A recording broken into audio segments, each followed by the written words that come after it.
Hello नमस्कार, कसे आहात सर्वजण? सर्वांना सर्वप्रथम श्री स्वामी समर्थ आणि ओम नमः शिवाय। आजचा दिवस तुम्हाला खूप छान आनंदाचा व आरोग्यदायी जावो।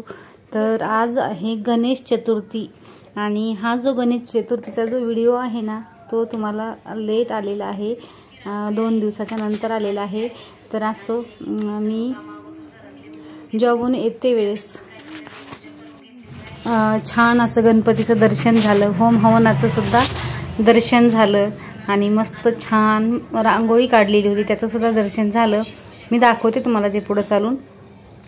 आणि मग माझं मात्र राहिलेलं होतं, मला घरी यायला 5 वाजले होते। तिथून आल्याच्या नंतरही काही काम करण्याची इच्छा काही झाली नव्हती, तर मी झाडझूड केली, घरातली भांडी वगैरे आवरून घेतले, थोडंसं घर आवरावरी केली आणि मग नंतर मुली आल्याच्या नंतर म्हटलं चला स्वयंपाक करायचा आहे। आता 7 वाजत आलेले आहेत, पण म्हटलं आज आपल्या आद्य देवतेची आपल्या गणपती बाप्पाची जयंती आहे, जन्मोत्सव आहे आणि बर्थडे सुद्धा म्हणता येईल। तर प्रतीक्षानं लगेच म्हटली, तिला केक खूप आवडतो, तर तिनं लगेच म्हटली चला आपण गणपती बाप्पासाठी थोडासा केक करूया। तर तिनं काय केलं, थोडासा केक केला। मग आम्ही त्या केकचेच काय केले, एक 4-5 मोदक तयार केले गणपती बाप्पासाठी, कारण दुसरे मोदक आम्ही तयार नव्हते केलेले। तर त्या अगोदर तो केक एकीकडे टाकला आणि मग मस्त गणपती बाप्पाची तिने काय केलेली आहे, थोडीशी म्हणजे मागं जे आसन आहे ते मागे लावलेलं आहे, चौरंग टाकलेला आहे आणि पुढे एक आसन टाकलेलं आहे आणि त्यावर मस्त असे 5-6 दिवे तयार करून ठेवलेले आहेत। त्यावरती एक छोटासा चौरंग ठेवलेला आहे आणि त्या चौरंगावरती एक छोटंसं आसन ठेवलेलं आहे, छोटासा आपला कळस मांडलेला आहे आणि ते मस्त असं जलाभिषेक केलेला आहे, चंदनाच्या पाण्याचा अभिषेक केलेला आहे, त्याचबरोबर पंचामृताचा केलेला आहे आणि पंचामृत एकत्र करून सुद्धा वेगवेगळं पंचामृत जे आहे त्यानं सुद्धा तिने त्याला अभिषेक गणपती बाप्पाला घातलेला आहे। गणपती बाप्पा हे विद्येचे देवता आहेत आणि आपल्या प्रत्येक कामाचे पाहुणे आहेत। तर ह्यांचं जे काम आहे ना ते आपलं सर्वात अगोदर प्रत्येक कामामध्ये सर्वात पहिली एंट्री ही गणपती बाप्पाची असते आणि असायला हवी, कारण गणपती बाप्पाशिवाय आपलं कुठलंच कार्य हे पार पडत नाहीये। तर त्यासाठी मस्त तिनं अगोदर जलाभिषेक झाला, चंदनाच्या पाण्याचा अभिषेक झाला, नंतर पुन्हा एकदा जलाभिषेक झाला, नंतर मधाने अभिषेक झाला, नंतर साखरेने अभिषेक घातला, नंतर तुपाने थोडासा घातला आणि नंतर जलाभिषेक केला आणि नंतर पुन्हा एकदा मिक्स पंचामृताने अभिषेक केला। तर असं लाडक्या गणपती बाप्पांना छान असं स्नान झालेलं आहे आणि मस्त तिनं काय केलेलं आहे, आज पूजेला साहित्य मी सांगितलं होतं, सुदर्शनला बाहेर गेलेला होता, तर म्हटलं काय कर थोड्याशा दुर्वा आणि थोडेसे फुलं घेऊन ये, तर हो म्हटला, तो आणणार म्हणून मी कुठेच गेले नाही, मी काहीही आणलेलं नाहीये। तर मग त्यानं काय केलं, त्याला यायला उशीर झाला, तो विसरून गेला आणि दिवस मावळल्याच्या नंतर मी आणतो म्हणत होता, पण म्हटलं नको, दिवस मावळल्याच्या नंतर आपण कुठल्याही झाडाचा फळ पान किंवा काहीही तोडत नाही। तर असो जे आहे त्या साहित्यामध्ये मग आपण म्हटलं चला आपल्याला तर ठेवायची नाही आहे ती पूजा, तर आपण करू शकतो। तर मस्त पाटावरती तिनं 5-6 दिवे लावून घेतलेले आहेत, कलश बाजूला मांडलेला आहे आणि जे छोटंसं आसन गणपती बाप्पासाठी केलेलं आहे त्या आसनावरती अक्षतांचं आसन दिलेलं आहे आणि त्याच्यावरती आपले गणपती बाप्पा विराजमान केलेले आहेत आणि छान असा मोदकाचा प्रसाद जो आहे तो दाखवलेला आहे आणि आपल्या गणपती बाप्पाची पूजा इथे केलेली आहे।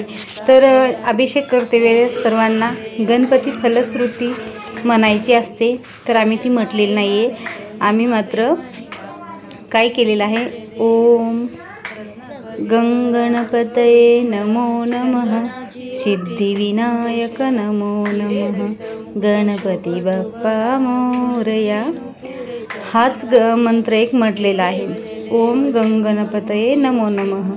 बस आपल्याला जेवढा वेळेस होईल तेवढा वेळेस बहुळी साडी सेवा आपली मानून घेऊन केलेली आहे आणि हो पूजा छान झालेली आहे। पण मी तुम्हाला बऱ्याच मल्टिपल व्हिडिओमध्ये असं सांगितलेलं आहे की आपल्या घरामध्ये कशी पूजा केली, तर ह्या साईडला काय होते काय माहिती। आता तिथे लाईट ठेवलाय मी, जो रिंग लाईट आहे तो ठेवलाय, तरी पण त्याचा उजेड मात्र त्यावरती दिसत नाहीये। कशाचा अंधार पडतोय काही कळतच नाहीये। असो, घरामध्ये व्हिडिओज असे निघतात। तर असो, तो झाली आपली गणपती बाप्पाची आरती पूजा सर्व झालेली आहे आणि मी केलेला आहे स्वयंपाक।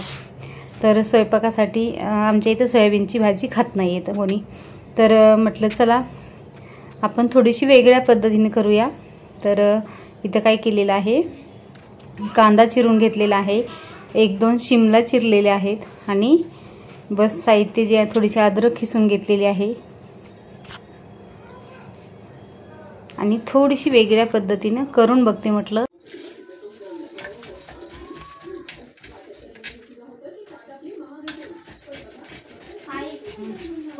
घालून दे, मग मी सगळं काम करते फटाफट।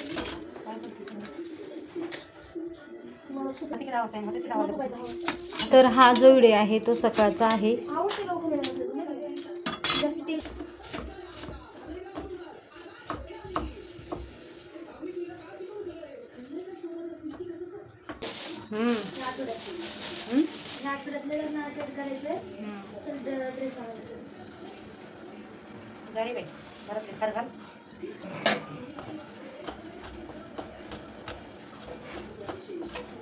प्रतीक्षा म्हणते आपल्याला ह्याला टीव्ही मध्ये ह्या आठवड्यामध्ये सर्व लग्न आहेत, आपल्याला अटेंड करायचे, चल आपण खरेदीला जाऊ। इथे मी कांदा मिरची चिरून घेतलेली आहे, अद्रक खिसून घेतलेली आहे आणि जो सोयाबीन वडा आहे तो भिजून घेतलेला आहे, थोडासा गरम पाण्यामध्ये उकळून घेतलेला आहे आणि त्यातलं पाणी सुद्धा पिळून काढलेलं आहे। इथे तेल गरम केलेलं आहे, तेल गरम झालं की त्यामध्ये जिरे मोहरी टाकलेली आहे। जिरे मोहरी तडतडली की त्यामध्ये जे पण कांदा आणि मिरच्या चिरलेल्या आहेत त्या मी टाकून घेतलेल्या आहेत। तर हे साहित्य कशासाठी टाकलेलं आहे मी, तर हे साहित्य जे आहे थोडासा भात बनवलेला आहे फोडणीचा, तर तो फोडणीचा भात मी इथे बनवून घेतलेला आहे। जो रात्रीचा होता तो मी गरम करून घेतलेला आहे, त्याला मस्त अशी फोडणी दिलेली आहे।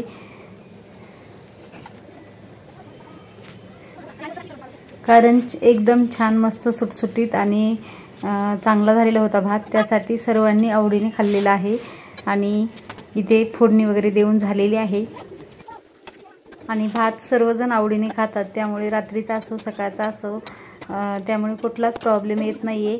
तर चला असो, इथे मी भात गरम करून घेतलेला आहे आणि दुसऱ्या कढईमध्ये टाकलेलं आहे तेल। तेल गरम झालं की त्यामध्ये टाकलेली आहे जिरे मोहरी आणि जिरे मोहरी तडतडले की जे मी शिमला मिरची चिरलेली आहे आणि कांदा चिरलेला आहे थोडीशी, आणि जे पण वडे मी सोयाबीनचे भिजवले होते ते मी काय केलेलं आहे गरम पाण्यामध्ये उकळून घेतलेले आहे, त्यातलं पाणी पिळून काढलेलं आहे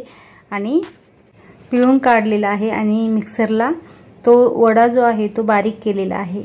बस जशी आपण शिमला मिरचीची भाजी करतो त्या पद्धतीने केलेली आहे, फक्त जो वडा आहे ना तो मात्र मिक्सरला मी बारीक केलेला आहे, जे की आपण भुर्जी वगैरे करतो, पण ही थोडीशी मी एक आपण लपलपतापणा म्हणतो ना, लपतपपणा भाजीचा त्या पद्धतीने केलेली आहे। एकदम कोरडी भुर्जी, फ्राय भुर्जी अशी नाही केलेली। आणि ज्यावेळेस आपण शिमला मिरची वांगी वगैरे करतो त्यावेळेस ह्या जी भाज्या आहेत ना त्या सर्वप्रथम आपण तेलामध्ये फ्राय करून घेतल्या तर आणखीन त्याची चव वाढते आणि व्यवस्थित हे होतात, त्या शिजण्यासाठी सुद्धा मदत होते। आणि ज्यावेळेस आपण रस्सा वगैरे करतो त्यावेळेस अगोदर ह्या भाज्या फ्राय करून घ्यायच्या, तेल मिठात म्हणा किंवा तेल टाकून तिखट मिठात म्हणा किंवा नुसत्या तेलामध्ये फ्राय केल्या तरी चालतात। इथं मी 1 चिमूटभर बेसन पीठ घातलेलं आहे, चमचा जो पोहे खायचा चमचा आहे त्या चमच्याच्या आकारानं 1 चमचा घातलेला आहे, पण ते बेसन पीठ मी घातल्यामुळे हे असं वरचीवर तेल प्यायला लागलं ना, ह्याला तेल कमीच पडत गेलं, त्यामुळे तेल हे जे आहे ते मी 2-3 वेळेस वरतून टाकलेलं आहे। असो, लगेच मी काय करायला टाकलेलं आहे, जे पण आपले रेग्युलर मसाले आहेत ते टाकलेले आहेत। रेग्युलर मसाले कोणते कोणते टाकलेले आहेत तर थोडंसं कांदा लसूण मसाला घातलेला आहे, थोडासा घरचं काळं वाटण घातलेलं आहे आणि थोडंसं लाल तिखट घातलेलं आहे, त्याचबरोबर धने पावडर आणि हळद पावडर टाकलेली आहे, चवीपुरतं मीठ घातलेलं आहे आणि घरी होतं ते थोडंसं ताक टाकलेलं आहे ह्याच्यामध्ये मी, कारण ताक जे होतं ते थोडंसं घट्ट होतं आणि थोडासा जो सॉस आहे ना तो सोया सॉस टाकलेला आहे मी, आणि थोडासा जो चिल्ली सॉस असतो ना तो पण टाकलेला आहे। तर असो हे सर्व टाकून घेतल्याच्या नंतर आपल्याला ह्याच्यामध्ये थोडीशी साईसुद्धा घातलेली आहे मी, आणि नुसतं ताक नाही घातलेले, साई किंवा दही ताक काही पण तुम्ही ह्याच्यामध्ये घालू शकता। त्याने भाजीची चव थोडीशी आणखीन चांगली वाढते। झाली ही भाजी एवढी फ्राय जरी आपण केली तरी खूप छान, आणि ह्याच्यावरती मस्त असं वाफेवरती 5 मिनिट आपल्याला झाकून ठेवायचं आहे। बस मी काय केलेलं आहे, मिक्सरला जो पण वडा ग्राइंड केलेला आहे ते भांडं जे आहे ना ते धुवून टाकलेलं आहे, आणि 1-5 मिनिटं ह्याला मी झाकून ठेवलेलं आहे थोडासा लपतपपणा करण्यासाठी। एकदम भाजी कोरडी होऊ नये किंवा एकदमच कढईला जास्त लागू नये यासाठी थोडंसं पाणी घातलेलं आहे, आणि 1-5-10 मिनिटासाठी झाकून ठेवलेलं आहे कमी फ्लेमवरती।